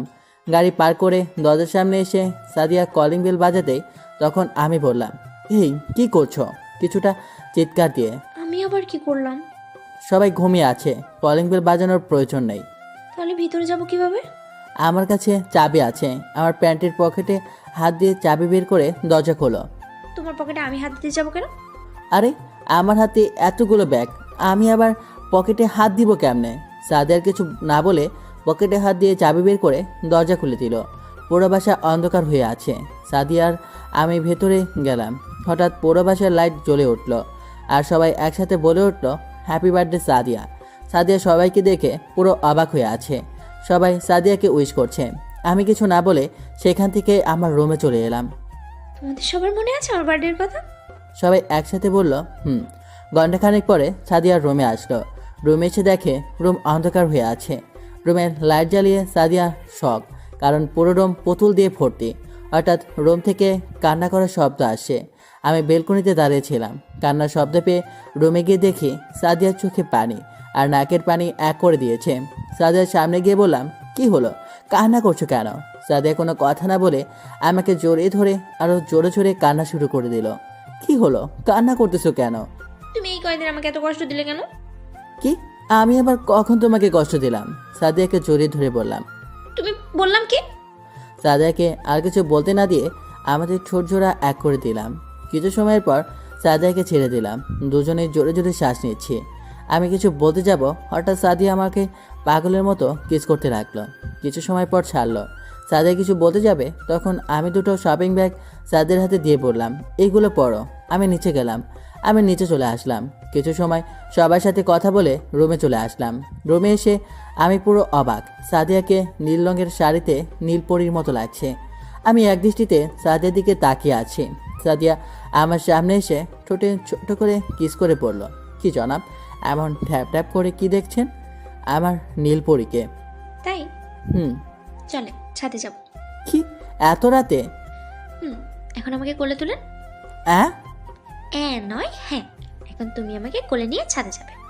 কি আর করার, সাদিয়াকে কোলে নিয়ে ছাদে আসলাম। সাদিয়াকে বগের সাথে জড়িয়ে দোলনায় বসে আছে। নিরাপত্তা ভেঙে সাদিয়া বলল, জানো, আমার অনেক স্বপ্ন ছিল কোনো এক রাতে তোমার বুকে মাথা রেখে চাঁদ দেখব। তাই? আচ্ছা, স্কুলে তোমার ক্রাশ কে কে ছিল? আমার স্কুল লাইফের একটাই ক্রাশ ছিল, আর সে হলো তুমি। আমি তোমাকে অনেক অনেক ভালোবাসি। কখনো আমাকে ছেড়ে যাবে না তো? আমিও তোমাকে অনেক অনেক অনেক ভালোবাসি, আর মৃত্যুর আগ পর্যন্ত শুধু তোমাকে ভালোবেসে যাব। আচ্ছা শোনো, কাল থেকে আমি আব্বুকে বলে রেখেছি, কাল থেকে তুমি আর আমি আমার যে অফিস আছে সেটা দেখাশোনা করব। সাদিয়ার মুখটা আমার মুখের সামনে এনে এক গভীর কিস দিয়ে বললাম, আমার স্কুল লাইফের ক্রাশ এখন আবার আমার অফিসের বস।